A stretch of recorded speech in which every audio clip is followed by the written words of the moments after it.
In the last couple of videos, I talked about this issue with U.S. oil exports soaring, absolutely going through the roof, while the U.S. is still importing oil at a record rate, and we're watching the price of gas go up and up and up and up and up. Now, I want you to look at these three stories and tell me what's wrong with this picture. U.S. oil exports to India soar ahead of sanctions on Iran, in a win for the current administration. Now, U.S. residual fuel oil imports up 35% from Venezuela, one of the places we're sanctioning. Now, here's the third one I think that's going to make you want to go throw a rope over a tree. U.S. and allies consider possible oil reserve release. So let me get this straight. We're going to sanction Iran and Venezuela, cause a shortage of oil on the world markets, driving up the price, even though we're still importing oil at a record rate from other countries. We're exporting our own oil at a record rate, and now we are going to empty our strategic national reserve to try to, quote-unquote, firm up the price, which wouldn't be a problem if there had been no sanctions on Venezuela. See, of course, the sanctions are what caused their inability to continue to produce oil, and now, as a result of that, we don't have the ability. Basically, we bit off more than we could chew when it comes to the oil markets. Yet we're still allowing private interest to put the U.S. in an untenable position with oil. We'll look at this one more time, and then we're going to change subjects. U.S. oil exports to India soar because of the sanctions. The U.S. has increased imports from Venezuela, doubled them in the first 4 months of 2018. And now we're thinking about releasing oil from the Strategic National Reserve to firm up the price. I don't even know what more I can say. These three articles pretty much say it all, even to the average person. Now, what I would like to talk to you about is this issue with prisons. I know you're thinking, why doesn't he let it go? There has been a push in this country for a long time to get the rate of incarceration down. We are by far the biggest imprisoner in the world. 2.3 million people, a fourth of all the world's prisoners are in America, quintupled in this country since 1980, $80 billion a year maintaining the prisons. Now, I want to bring up two specific subjects regarding this in the Shit Hits the Fan scenario that people who have come to my channel have brought up 2 points that are illogical, and I'm going to show you why. We'll start with the first one. The prisons are full. And you're right. Most of the people in prisons are not violent, horrible, terrible criminals. The allegation that keeps coming to my channel is this. Well, the most violent ones, they have a plan to shoot them. They have a plan to gas them. I've seen this piece of paper and that video and all this other nonsense. Absolutely. You're saying there's a plan for a bunch of millennial prison guards that probably don't even like the fact that they have to carry a gun for the job, are going to stalk from cell to cell to cell, killing these inmates. Or there's some magical gassing system that's going to gas all of these people. Okay. 2.3 million, right? Let's say we're talking about 10%. Okay? 10% of the prison population is violent enough that they are worthy of this. That number would be 230,000 in all the prisons across America. Now remember, that's just 1 in 10. Do you know the nightmare, the biological hazard nightmare that would be created if you killed 230,000 people and then left their bodies to rot inside prisons? Because when shit hits the fan, the argument is that you don't have enough guards to run the prison. You're sure as hell not going to have enough guards to do the body cleanup or put them in ice-down morgues if there's no power.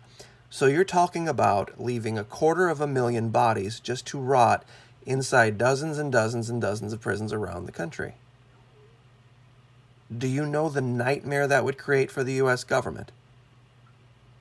Because you have to understand, they're thinking about when they get back control again, using those facilities just to clean up one of those facilities. Let me just put the numbers down for you real quick. Let's say it's 1,000 guys. Let me find the right picture here. 1,000 guys in one prison. Let's say you have a prison of 10,000 guys and you're going to kill the top 1,000 worst. Each guy weighs 150 pounds. Just in that one prison, you're going to have to make plans to dispose of 150,000 pounds of rotting corpses. And that's just 1,000. Imagine 230,000 150-pound corpses. The manpower alone to deal with the bodies, even if they were just pulling them out like cordwood, would be a lot more. And then you have to clean up the prison. If you would leave those bodies set for a month or 2 months or 3 months, first it would be the flies, and then it would be the things that eat the flies, and then it would be the things that eat the things that eat the flies. And then you would have all sorts of diseases.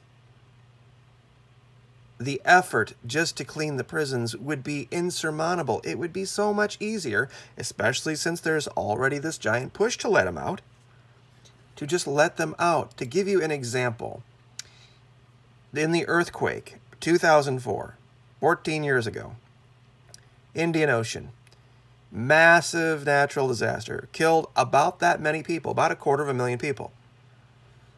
You could have seen the funeral pyres from space. There were so many bodies they couldn't identify them. Even the ones that weren't washed out to sea and never found again and eaten by all the sharks. They just had to stack them and burn them. And that was when they were out in the open. They didn't have to go searching through 60 or 70 maximum security facilities, bringing bodies out one at a time that have been sitting there rotting for months. They're going because there's already the push to do it. They're going to let them out.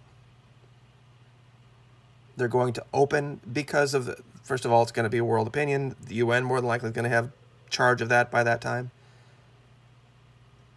They're going to want the facilities to be used, to be able to be used. Now, the reason I brought up this thing, Battle of Fire Support Base Ripcord. When you're talking about creating your little prepper paradise, basically what you're doing is you're creating a small fire base. Along with a co-op, basically, a small farm co-op mixed with a fire base. Out in the middle of nowhere, with no plan for resupply, no plan for retreat, no plan for reinforcement. Designed to repel an enemy of unknown size, coming from unknown direction, indefinitely. If you were to put that plan before any military planning board, they would laugh you off the face of the planet. So if you think you're smarter than the military, here's what happened. Now this is the 101st Airborne. Only lasted 23 days. Now given they were up against a couple of divisions, of Vietnamese. But even they knew you cannot hold. And they did a hell of a lot of damage on their way out. One of the last major battles of the Vietnam War. But even they knew you can't hold a piece of land like this indefinitely. And here's the reason I don't think a lot of people are getting about this whole idea, I'm going to shoot them. I'm going to shoot everybody. The problem you're going to have is this. They have one desire, you have another. You want to hold the property. You want to hold the place to live. It's your home. I get that. All they want to do is ransack it and leave. So their job's a lot easier than yours. All they got to do is take a car, gallon of gas, light it on fire, fill it full of smoke bombs, bungee off the steering wheel, put a brick on the accelerator, ram it into your house. Now, yeah, you might get one of them while they're trying to do that. You have two choices. Do you stop to put out the fire of your house, in which case they're going to take you out? Or do you maintain your ability to fire and let your house burn up? One way or the other, you're screwed. This is the problem with trying to hold a fire base out in the middle of nowhere indefinitely, with no hope of resupply against unknown forces, with no plan for retreat.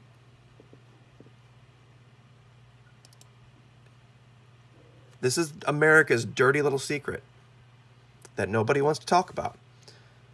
We imprison more people than anybody else in the world. Even Russia. Even some of the worst nations in this world. We're by far and away. And yeah, a lot of them are not violent when they go in.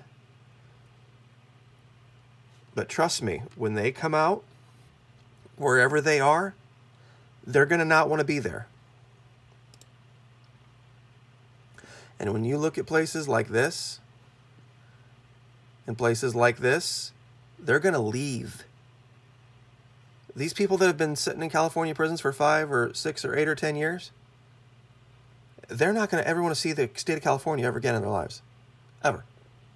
Same thing here in Florida, same in Texas. They're going to go out in the middle of nowhere and try to disappear.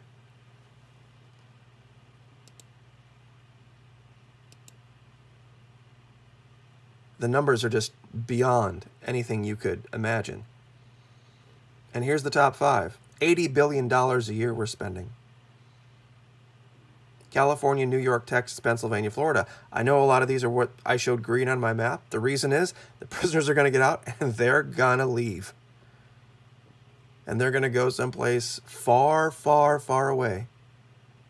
By hook or by crook. So we'll leave it there. That's just the last I want to talk about that. America has a problem.